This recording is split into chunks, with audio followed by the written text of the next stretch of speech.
बताते हैं कद्र शान अहले बैत और फरमाते हैं अल्लामा हसन उनकी पाकी का खुदाए पाक करता है बयां, आया ततहीर से जाहिर है शान अहले बैत। तो अहले बैत की मोहब्बत दिल में डालो, अहले बैत की मोहब्बत जहन्नम से बचाती है।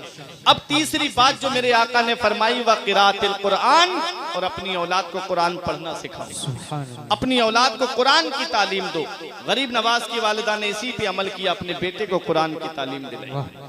अब गरीब नवाज जब आलिम व फाजिल बन गए तो पीरो मुर्शिद की तलाश में गए, पीरो मुर्शिद का दामन पकड़ा।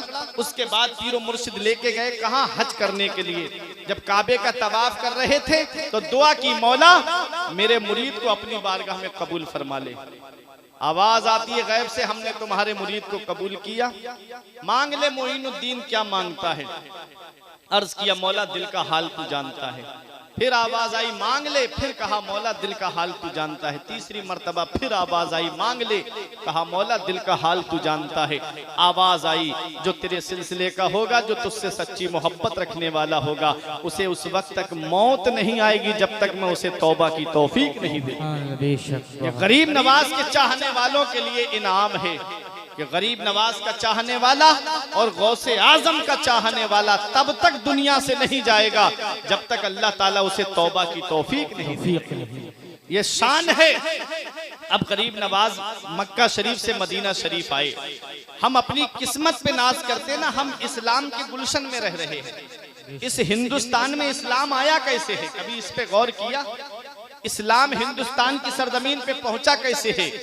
गरीब नवाज मदीना शरीफ पहुंचे और पहुंचने के बाद में जब आका के रोजे पे पहुंचे तो आका को सलाम किया, अस्सलातु वस्सलामु अलैका या रसूल अल्लाह। मदीने वाले मुस्तफ़ा के मज़ार मुबारक से आवाज आती है वालेकुमुस्सलाम या कुतुबल मशाइख, ऐ मशाइख के कुतुब तुम पे भी सलाम हो। अल्लाह अकबर। ये गरीब नवाज हैं। ख्वाब में आका तशरीफ लाए, इरशाद फरमाया हसन तुम हमारे दीन के मोइन हो, तुम मोइनुद्दीन हो, तुम हमारे दीन के मददगार हो, मदद करने वाले हो। जाओ हमने तुम्हें हिंद की विलायत अता की, जाओ और हिंदुस्तान की सरजमीन पे जाओ। गरीब नवाज अर्ज करते मैंने तो हिंदुस्तान देखा भी नहीं है, तो एक सेब एक अनार मिला आपको, पूरा नक्शा उस अनार पे लिखा हुआ था और किस रास्ते से जाना है, कैसे होकर के आना है और कहाँ हेड क्वार्टर बनेगा। अजमेर राजस्थान की सरजमीन जहाँ 150 राजा रहते थे, उस सरजमीन पे आकर के गरीब नवाज ने अपना पड़ाव डाला। क्या समझे इससे? देखो कहाँ गरीब नवाज आए, राजस्थान में राजाओं के बीच में आए गरीब नवाज। कुरान हाथ में है, तस्बीह पढ़ते हुए आए, अल्लाह अल्लाह करते हुए आए। रास्ते में किसी ने पूछा था बाबा कहाँ? बोले हिंद जा रहा हूँ। बोले हिंद ना जाओ, वहाँ कोई अपना नहीं है। फरमाया क्यों? कहा कि मैं इतना बड़ा लश्कर लेकर गया, मैं राजा से हार के आ रहा हूं, तुम किस लिए जा रहे हो? तो गरीब नवाज ने यही जवाब दिया था, ए बादशाह जब तू हिंदुस्तान गया था तो अपने लश्कर पे भरोसा करके गया था, मैं हिंदुस्तान जा रहा हूं लश्कर पे भरोसा करके नहीं, मदीने के ताजदार पे भरोसा करके जा रहा हूं, उम्मत के गमखार पे भरोसा करके जा रहा हूं। तलवार ना नेजा ना सिपर लेके चले हैं, तलवार ना नेजा ना सिपर लेके चले हैं, हम घर से मदीने की नजर लेके चले हैं। वाह वाह, बहुत हम घर से मदीने की नजर लेके चले हैं। और गरीब नवाज को दुनिया वालों ने देखा, गरीब नवाज हिंदुस्तान की सरजमीन पर आए और ऐसा इस्लाम का परचम बुलंद किया, ऐसा लोगों को फायदा पहुंचाया, ऐसा लोगों को नफा पहुंचाया कि तकरीबन 1 करोड़ के करीब यानी 95 लाख लोगों को दामने इस्लाम में दाखिल करके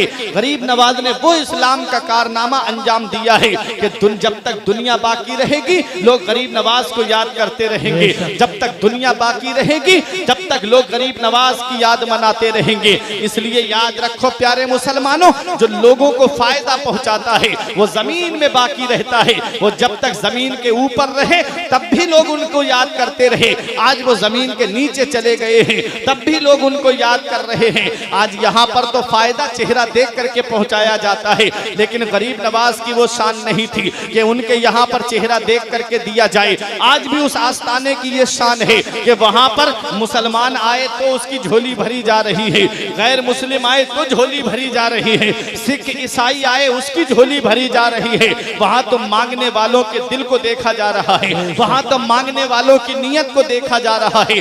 आज भी गरीब नवाज का आस्थाना फैज़े आम है, जो आता है वो फैज लेकर के जाता है। और उस आस्थाने की शाम तो जरा देखिए, वहाँ पर जन्नती दरवाजा है। और ये जन्नती दरवाजा कब से है? क्या बाबा फरीद के दौर से है? क्या ख्वाजा कुतुबुद्दीन बख्तियार काकी के दौर से है? अरे सुनो, ये हजरत निजामुद्दीन औलिया देहलवी है, जिन्होंने गरीब नवाज के आस्थाने पे चिल्ला किया था।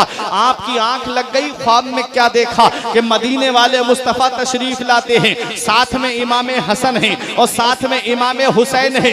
आका उस रास्ते से गुजरे, इरशाद फरमाते हैं, ऐ मेरे बेटे हसन, ऐ मेरे बेटे हुसैन, मम मर्रा मिन बादी फकद अमीना, जो हमारे बाद इस रास्ते से गुजर जाएगा अल्लाह उसको अमान अता फरमाएगा। वहां दरवाजा बना दिया गया, उसी का नाम जन्नती दरवाजा रख दिया। आज भी अजमेर शरीफ में जाके देखें, आज भी जन्नती दरवाजा मौजूद है। ऐ मेरे प्यारे मुसलमानों, ये गरीब नवाज है, कैसे लोगों को फायदा पहुंचाया। आप देखें, गरीब नवाज के बारे में आया है कि आप जो है वो 8वें दिन रोटी का चौथाई हिस्सा खाते थे। क्या खुराक थी गरीब नवाज की? एक रोटी के 4 टुकड़े करो, 2.5 तोले का लफ्ज आया है, तो एक रोटी के 4 टुकड़े करो तो एक टुकड़ा, एक हिस्सा 8वें दिन गरीब नवाज पानी में भिगो के खाते थे। ये शान और आपके आस्थाने की शान ये कि लंगर चलता था, गरीब खा के जाते, नादार मुफलिस कंगाल खाना खा के जाते। और गरीब नवाज के आस्थाने पे वो लंगर बंद नहीं होता, आज भी चलता है वो लंगर। और आस्थाने पे जो लंगर चलता उसका खर्च कहाँ से आता? ख्वाजा कुतुबुद्दीन बख्तियार काकी से किसी ने पूछा, हुजूर ये लंगर जो चलता था तो ये खर्चा कहाँ से आता था जो कभी बंद नहीं हुआ? हजारों लोग खा के जा रहे हैं, ये कहाँ से खर्च आता? कहा कुछ नहीं, गरीब नवाज नमाज पढ़ के बैठ जाते, मुसल्ले का कोना पलट देते, और जब आकर के खर्चे की जरूरत पड़ती, मुरीद आता, खादिम आता, हुजूर मतबख के लिए खर्च दीजिए। आप फरमाते मुसल्ले के नीचे से जितनी जरूरत है उतना ले लो। वो मुसल्ले के नीचे हाथ डालता और खजाना लेकर के जाता और मतबख का काम करता। ये शान थी गरीब नवाज की। और हदीस पाक है, आका इरशाद फरमाते हैं, किसी ने पूछा अय्युल इस्लाम अफजल, या रसूल अल्लाह सबसे बेहतर इस्लाम क्या है? आका ने फरमाया तुतइमुत ताम, भूखों को खाना खिलाना। सबसे बेहतर काम क्या है इस्लाम में? भूखों को खाना खिलाना। इन औलिया किराम ने भूखों को खाना खिलाया। आज भी शेख हमीदुद्दीन नागौरी के मजार शरीफ पे लंगर चलता है, उनके दौर में भी चलता था। गैर मुस्लिमों ने शिकायत की कि हुजूर हम आपके करीब होना चाहते हैं, लेकिन हम कैसे करीब हों, आपके यहाँ लंगर पे तो मीट बनता है। शेख हमीदुद्दीन नागौरी ने फरमाया आज के बाद हमारे लंगर पे मीट नहीं बनेगा। आज भी वहाँ दाल और रोटी बनती है, 5 स्टार होटल का खाना उस दाल और रोटी के सामने फेल। ये मकाम है, ये औलिया किराम है, दुनिया में लोगों को नफा पहुंचा रहे हैं, दुनिया में लोगों को फायदा पहुंचा रहे हैं। यूं ही कोई इनका नाम नहीं लेता, 1-2 साल में इंसान भूल जाता है। इनको 800 साल हो गए, लेकिन आज भी लोग इनको याद कर रहे हैं। ये दुनिया में लोगों को नफा पहुंचा के गए, फायदा पहुंचा के गए। और ये शान अल्लाह वालों की बंद नहीं हुई, बल्कि ये सिलसिला चलता रहा। और आज भी आप देख लो, ये सिलसिला औलिया किराम ने ऐसे अपनाया, अल्लाह के नेक बंदों ने ये तरीका ऐसे अपनाया कि आज भी बरेली शरीफ की सरजमीन पर एक ऐसी खानका है, एक ऐसा आस्ताना है जिसे बशीर मियाँ का मजार शरीफ आपने देखा होगा।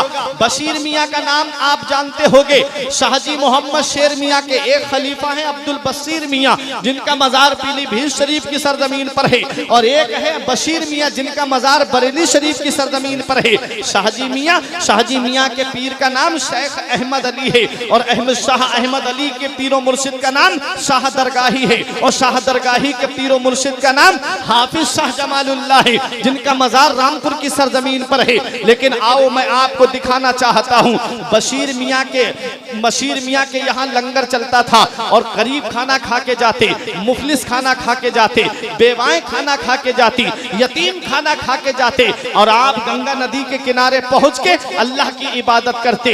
इधर लंगर चलता रहता। एक दिन एक मुरीद आया बशीर मियाँ के पास में, और आके एक नोटों की गड्डी लेकर के आया, ला करके बशीर मियाँ के हाथ में रख दी। कहा हुजूर ये पैसे मैं देने के लिए आया हूँ, ताकि आप इसे लंगर में इस्तेमाल करें, ताकि इससे गल्ला खरीद करके लाएं और इस पैसे से जो है वो लोगों को खाना खिलाएं। बशीर मियाँ के सामने तन्नूर जल रहा था, जिसे आज हम अपनी बोली में तंदूर कहते हैं। आग उसके अंदर जल रही थी। आपने नोटों की गड्डी ली और आग के अंदर डाल दी। हजरात उसने कहा हुजूर ये आपने क्या कर दिया, कितनी मेहनत से पैसा कमाया जाता है, कहां से पैसे लेकर के मैं आया और ला करके आपके सामने मैंने पेश किए, और आपने उस पैसे को आग के अंदर डाल दिया। आपको क्या पता पैसा कैसे कमाया जाता है, आपको क्या पता कि ये पैसा कितनी मेहनत से मैंने कमाया है, और आपने इसको आग के अंदर डाल दिया। बशीर मियाँ ने फरमाया खामोश हो जा, ये देखो अल्लाह वालों की शान ही अलग होती है, अल्लाह वालों का मकाम ही अलग होता है, अल्लाह वालों की अजमत ही अलग होती है। फरमाया खामोश हो जा। बशीर मियाँ ने आग के अंदर हाथ डाला, नोटों की गड्डी निकाल के उसके हाथ पे रख दी। फरमाया पैसे गिन ले। उसने पैसे गिने। इरशाद फरमाते हैं जरा ये तो बता दे, ये जो पैसे मेरे पास लाया है इसमें सूद के कितने पैसे लेकर के आया है, बता इसमें सूद के कितने रुपए थे। बोला 250 रुपए सूद के थे। फरमाया पैसे गिन ले। जब उसने पैसों को गिना तो ऐ सिंघाई वालों अपनी किस्मत पे नाश करो कि तुम औलिया के कुर्ब में रहते हो। बशीर मियाँ ने फरमाया पैसे गिन ले। जब उसने पैसे गिने तो जो 250 रुपए सूद के थे उसे आग ने जला दिया, और जो हलाल कमाई के थे उसे आग ने नहीं जलाया। पता चला कि जो हलाल कमाई के पैसे होते हैं उसे कोई ले जा नहीं सकता, उसे कोई चुरा नहीं सकता, और जो हराम तरीके से कमा करके हलाल पैसों में मिला दिए जाते हैं वो हलाल की भी बरकत खत्म कर देते हैं।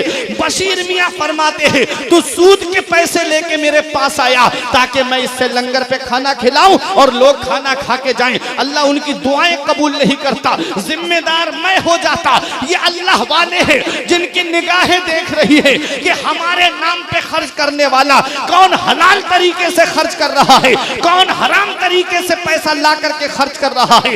अगर तुम चाहते हो ये नहीं कि तुम 10 देगे बनाओ, ये नहीं कि तुम 20 भगोने बनाओ, अगर तुम्हारे पास में हलाल कमाई का एक भगोना भी अगर तैयार है वो गरीबों को सरताज मियाँ के नाम पे खिला दो, वो गरीबों को गरीब नवाज के नाम पे खिला दो, वो गरीबों को गौसे आजम के नाम पे खिला दो। मेरा ईमान कहता है अल्लाह तबारक व तआला उस एक भगोने की बरकत से तुम्हारे घर में इतनी बरकतें अता फरमाएगा कि तुम्हारी नस्लें खाएंगी तब भी वो बरकत खत्म नहीं होगी। बेशक सुभान अल्लाह सुभान। ये अल्लाह वाले हैं तो देख लेते हैं कौन किस तरीके से हमारे नाम पे खर्च करता है। बशीर मियाँ ने फरमाया सूद के पैसे लेके आया, खबरदार आइंदा मेरे पास सूद के पैसे लेके मत आना। हाथ जोड़ के अर्ज करता है हुजूर गलती हो गई माफ कर दीजिए, आज के बाद ये काम ही छोड़ दूंगा। अल्लाह अकबर। ये अल्लाह वाले हैं। मैं जो हदीस मैंने बताई ना कि तुतइमुत्ताम, लोगों को खाना खिलाते, भूखों को खाना खिलाते हैं, और आज ये तरीके गैरों ने अपना लिए। जगह जगह आप देखो ना, जगह जगह उनके वो स्टॉल लगे होते हैं और रोक रोक के गाड़ी वालों को खाना खिलाते हैं। ये तरीका मुसलमानों का था जिसे गैरों ने अपना लिया। आज हम आपसी लड़ाइयों से हमें फुर्सत नहीं ना, हमें आपसी झगड़ों से फुर्सत नहीं ना, सिलसिलों की लड़ाई से फुर्सत मिले तब ना हम किसी का काम करें, पीरों के नाम पे लड़ने से फुर्सत मिले तब ना किसी का काम करें। जितना सुन्नियत को इन जाहिल पीरों ने नुकसान पहुंचाया इतना नुकसान किसी ने नहीं पहुंचाया। हक बात है।